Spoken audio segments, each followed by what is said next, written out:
and that's sort of what my process is going to be.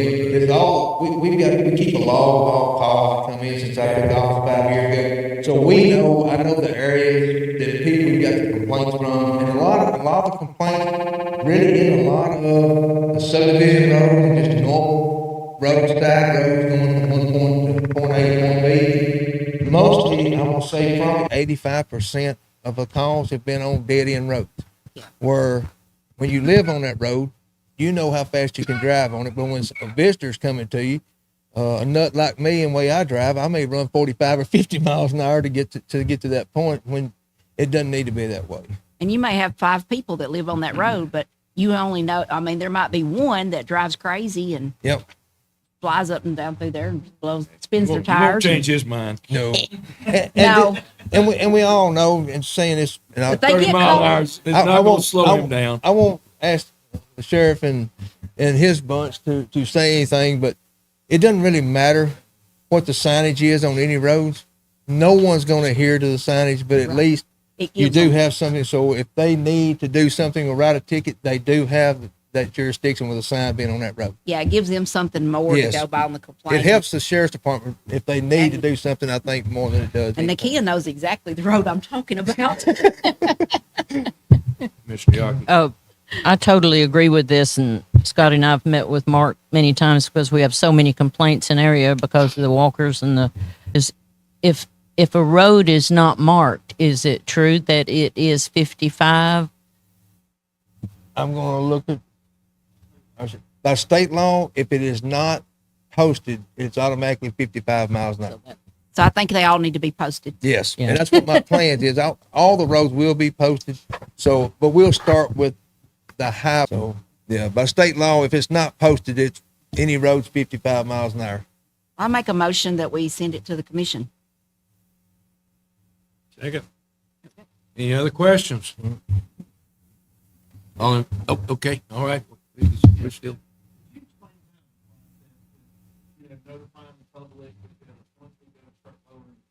Mm-hmm.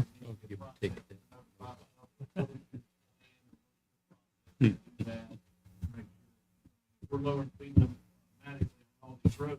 Mm-hmm. They would need a little bit of time to get with that.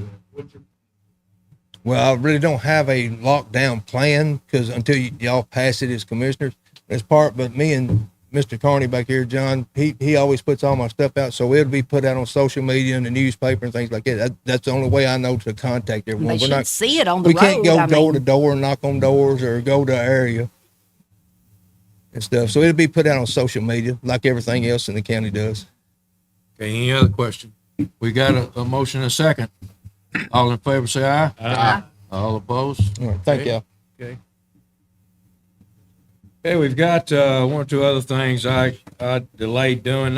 I'm going to ask Commissioner Hooker, and this is not, it's on other business. It was, and it's just give us a short update on homeless task force. I've served on that committee, and I know we're not having anything to do with it, but I was wondering if that was still going on. Yeah. So of course, as you remember, we sunsetted that group back in the summer, but there is a wonderful group that's continuing to work with the homeless population. And so I will kind of speak to them. And that's individuals like Kay Bartley, Toby Sneed, Leticia Diaz, Jeff Rasnick, and as we know, with this cold weather, that is a big portion of what sheltering options. I know they're working with EMA on a lot of things back and forth. I know the Shelbyville Police Department is doing a lot of, going around and checking on these individuals and helping kind of bring them to and from the shelters. But there's continuing active work with a lot of different individuals throughout the community that I don't want to take credit for any of that. These guys are the ones that are doing the legwork.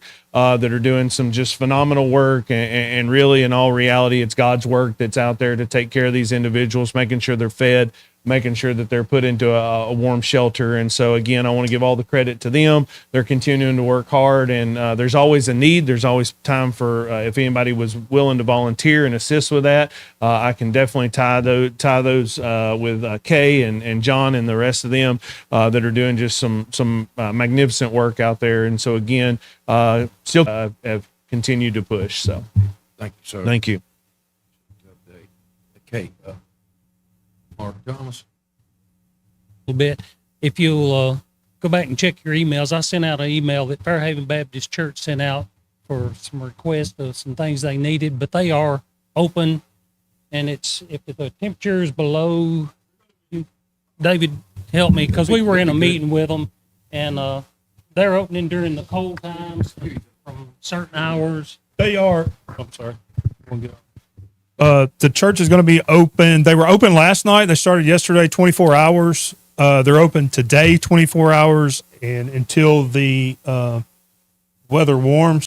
Our communications has the telephone number, so if somebody should call, see somebody needs to call. I think Toby Sneed, as he was saying, was communicating in transportation to get people out there. So that's where we're running right now. Now, after that, I think it may be day to day. So you need to watch. They put that on Facebook, and we'll try to get it on ours as we get additional information. But I just wanted to add that Okay, for that. Yeah, I know with the extremely cold weather that there's people that could be at risk. Thank y'all. I thank you for the update. I'm glad the churches in another month we decided to put off. We had the standing committees were to be reappointed. There was no request to change, so they remained the same. But we did have quite a bit of input and discussion. I have off and on even last year, and some of the people I talked to had interaction with CTAST and also TC as conflict of interest stuff that we did with the rules. But anyhow, I wanted to go over some of the concerns of the commissioners. I didn't last month, but we'll do it as quickly as we can here. They were some questions about, even coming from Charlie Curtis when we were doing the rules, about commissioners, two of them placing side of the standing committees. I think really in the end, he didn't much like the two commissioners being able to place proposals on the county agenda. And then other people thought, well, sometimes things get delayed and by circumstances they need to be done that month. But that's what I think in the end, nearly all of these complaints lands on. There's just no discussion and debate, and we're not following the legislative processes that I think our county and our government set up to do. Now, the biggest complaint, and it still is the resolution 2416. It was that, like a better, we'll say an omnibus. We had certainly Liberty School project that needed to be passed that was way past due. But then they linked in a juvenile facility, which did not go through courthouse and property properly, I don't think. And then the surplus facility, and then the ag center. Now, this is just, and then the surplus facility, and then the ag center. Now, this is just my complaints. I'm not going to get either side. I'm glad we didn't have to do anything or try to do anything. But I do have another proposal from Mr. Curtis that I'm fixing to discuss in a minute. The other thing was the budget books and timeliness of being able to get input and going through the budget process. Some people like to have it a little sooner than the end of May, because then you just have, a couple of weeks, and then a couple more weeks, we pass the budget at the end of June every year. But that was some discussion, but it's hard to do. I know it's hard to get that finalized.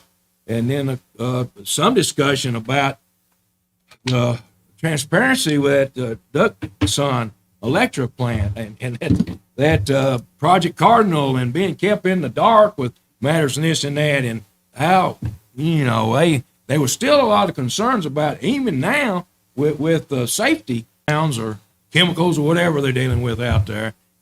But that was some concerns, and this goes over some periods of time. But it did. I got sort of, I don't know, I was a little disappointed with some of that process and procedures, the way that was done. I don't like being kept in secret. Project Cardinal was, I don't know if I'd be for that anymore. And then some, again, a lot of commissioners are checking on salaries. They're concerned about salaries and salary caps with some of the people in our government. And then there was, as always, there's some discussion about the Tennessee Open Meetings Act and maybe situations where that's not being adhered to. but that's where much of that comes from. And, we've had some other matters as well, but it certainly needs to be, the rules need to be followed, or not. I think it depends on, what they are. I think some are not appropriate, and some certainly are circumventing, I think, the standing committees that they're intended to go through. So resolutions, when they're used, unfortunately, it does limit, and I don't think that's the way we need to legislate. Again, there was here and there were some complaints about the finance committee were out with their proposals. I know it's legal, but that's not the point. It's just not going through the proper processes and through the correct standing committees. So I guess most of those complaints are concerning just resolutions. So we need to take a close look at resolutions. I think limit them as much as we can, and certainly we don't need to pack, those things in. In fact, that brought probably more public outcry than anything we've had. I believe we had 5 or 6 public people get up at our commission meeting to express concerns about packaging all of those proposals into one resolution. So the proposal was, and I'd had this for a while, but this is it, and I'll be glad to give it to you. I got this from Charlie Curtis. He sent it to me last year, but I'll go and turn it over. It's quite a bit. Basically, it explains exactly what the finance department should be doing, and originally it's certainly to really absolutely watch Robert Daniel, who's the financial director, and to make sure he's doing right with the superintendent of schools, with the highway department, and other fee offices. That's our main responsibility with that committee, is to watch the finance director. And then it goes on to some of the other, because I asked him once or twice, he said, don't y'all have a special committee down there? He said, no, that those 7 are taking care of it. He said, who on a commission would let the county mayor and the superintendent of schools and the highway department decide your budget? That's a pretty good question that Charlie fielded to me. And all of us as commissioners, all of us need to think about this. And then I'm going to read the rest of this. And he said, he was one that recommended this. He said, Tennessee Code Annotated is 5-21-105, special committees, general provisions. A, the county legislative body may authorize the committee to assume the functions of any or all of the following special committees or the county legislative committee. Outside of the finance department, a budget committee, just for the budget. 2, an investment committee to watch, I guess, Robert Daniel and the rest of that department, investment committee. And then 3, a purchasing committee. Now, I don't recommend any of the second or third one, but I do think we need to look and consider, discuss, and debate, and we got the time to do it before, April. We got 2 other months to go. And here it goes. B, upon creation, the special committee shall be composed of 5 members appointed by the county legislative body. The members of such committee need not be members of the county legislative body. Well, I propose that they need to be, because we have a little more, but don't have to be. That's what the statute says, according to this. It says the director of finance shall be the ex officio secretary of each of every one of these smaller committees that if we decide to form. He is the ex officio secretary of each committee. And the last thing, I'm not going to go into the last 2, but the last thing concerning the budget committee, shall establish and approve policies, forms and documents, procedures, and regulations necessary for the preparation of the annual operating and capital improvement budgets. So that's all they do. This is a special committee that I assume will go into gear about April and May and June to have input, and it'd be us. It'd be the commission that decides that budget, because we approve it. It's ours. It doesn't have anything to do with those other elected officials, the county mayor, the superintendent of schools, or the highway department. It involves us, it is a county commission budget. It's not, the other three, he said, have no reason to vote on our budget or to form it. And that's exactly what he said. We need to bring him in here.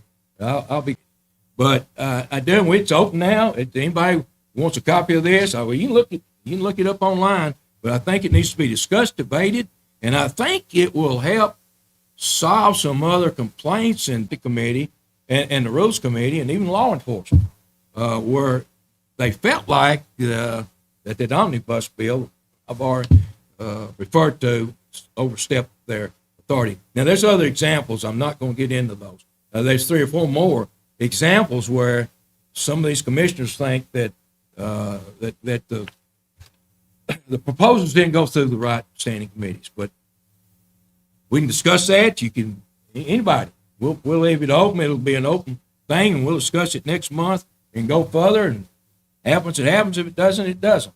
But I think it certainly needs to be considered. You certainly need to look and read exactly what the financial management system was set up to do.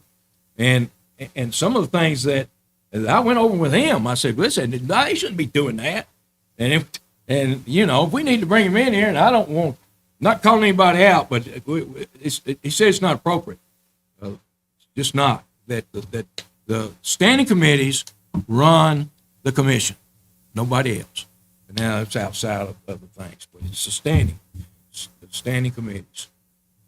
I got one question for Commissioner Vick. He was not here last month, but I took a little exception to this Amendment 1 in the December meeting. That caught all of us by surprise, and I had a few questions I wanted to ask him about that amendment.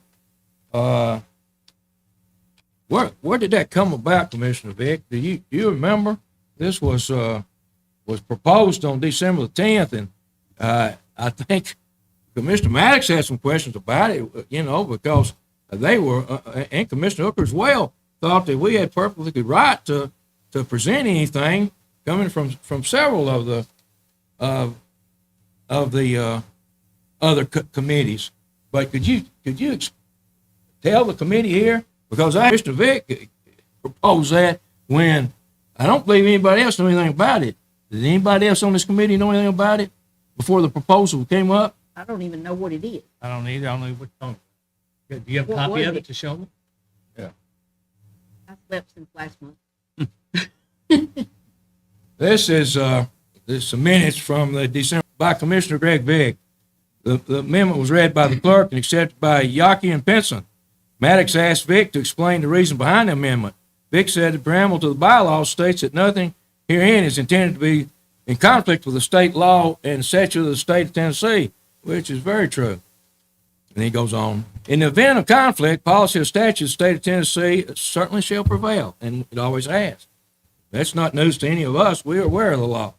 Vick then said that Tennessee is a Dillon Road state. Dillon Road state, it may be, but I think that mainly involves municipalities. I don't know, and state legislatures. I don't think it involves state legislatures with county commissions. It's an archaic one. It's been around for 100 and something years, maybe 200 years. But anyhow, I don't. One or two commissioners was a little caught by the side, myself included, about the Dillon Road.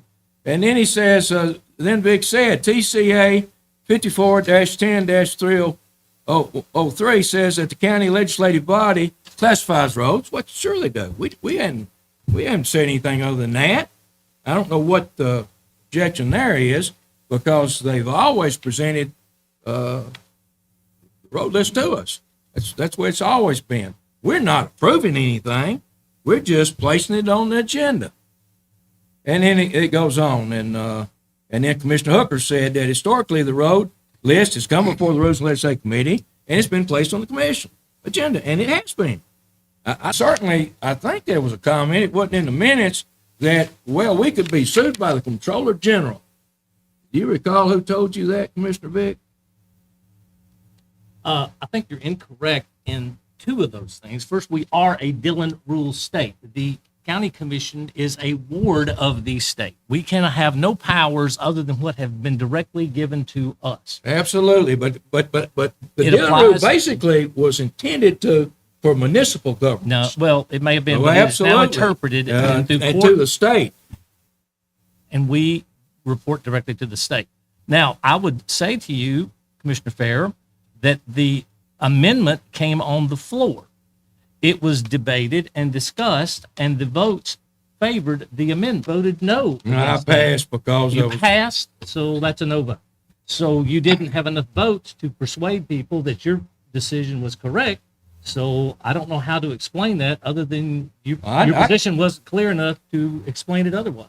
Okay. Well, I understand the processes, and I understand what happened. Obviously you don't, or you wouldn't be well, asking me to explain how you couldn't come up with a pass vote. Well, the prior meeting that we had, Commissioner Vick, we passed it as is, and you made a motion and seconded. And now we come into a meeting. Right to amend? If you didn't like it, vote no. You didn't even vote no. You voted pass. So why are we complaining about Because I can. it?